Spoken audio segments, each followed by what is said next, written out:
Lalu kebaikan akhlak ini punya urgensi dalam agama jika akhlak itu benar secara hukum, secara halal haram.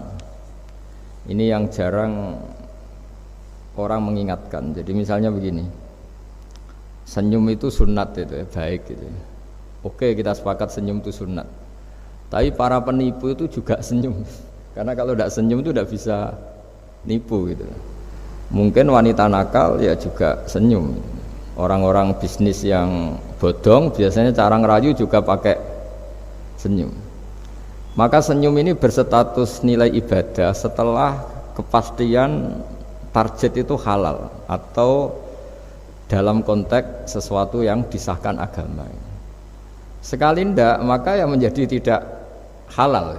Ya, tadi senyumnya orang yang mau nipu, senyumnya lembaga-lembaga atau apa yang bodong atau apa sajalah. Nah ini yang jarang orang mengkaji. Maka sebelum mengkaji tentang akhlak itu penting, itu dikaji dulu status halal haramnya. Ya kayak tadi misalnya senyum itu sunat, senyum itu ibadah. Kata Rasulullah tasaddaqu walau bitalqati wajhin, bersedekahlah meskipun hanya dengan senyum. Itu setelah ada kepastian status apa?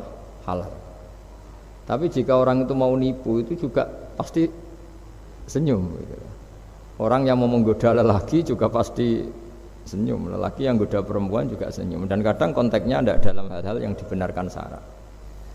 Sehingga kepastian halal haram ini nomor satu.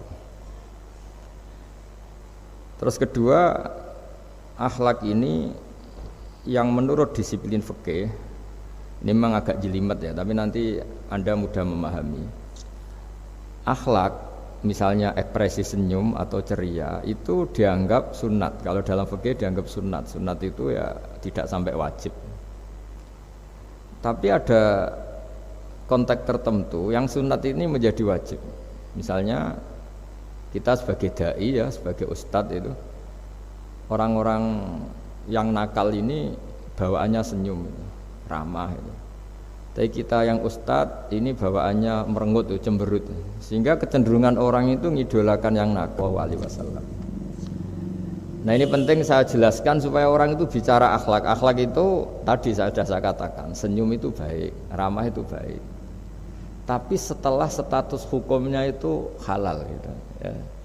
Jadi kalau sebelum status hukum itu halal, ini ya ramahnya menjadi tidak baik. Misalnya kamu punya istri cantik, kemudian dia ramah sama lelaki siapapun, kamu kan pusing.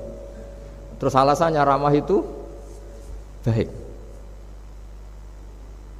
Makanya di Quran diingatkan fala takhdu'na bil qawli fayatma'alladzi fi qalbihi marad. Orang-orang solihah, orang-orang yang afifah, wanita-wanita terhormat, jangan terlalu ramah sama lelaki lain, karena lelaki lain yang kamu ramahin, kalau kebetulan dia ada orang baik, pikiran ramah kamu ini ditafsirkan yang macam-macam. Ya, jadi ini karena saya sebagai kiai memang menekuni fikih, sehingga sebelum bicara jauh tentang hukum moral, itu pastikan dulu status halal haramnya. Baru ada numpang hukum akhlak. Sedekah juga gitu, banyak orang dermawan itu ternyata nyuwun sewu memang uang korupsi sehingga mudah ngasih orang banyak. Pas uangnya sendiri ternyata berat. Ini belum bisa dikatakan sedekah karena bawaannya dermawan, karena uang saya saja. Jadi kepastian hukum ini harus ada dulu. Makanya dalam Islam fikih itu nomor satu, hanya nomor satu itu ya kepastian hukum.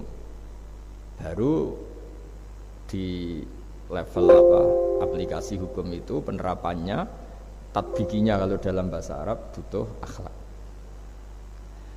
Terus ketiga, cerita-cerita akhlak itu yang paling fenomenal itu kata banyak mufassir. Kenapa Saharatu Fir'aun? Jadi ketika duel, saya cerita sedikit. Musa ini punya banyak mukjizat. Nabiullah Musa ini punya banyak mukjizat. Mukjizat itu sesuatu yang luar biasa, enggak bisa dinalar oleh akal.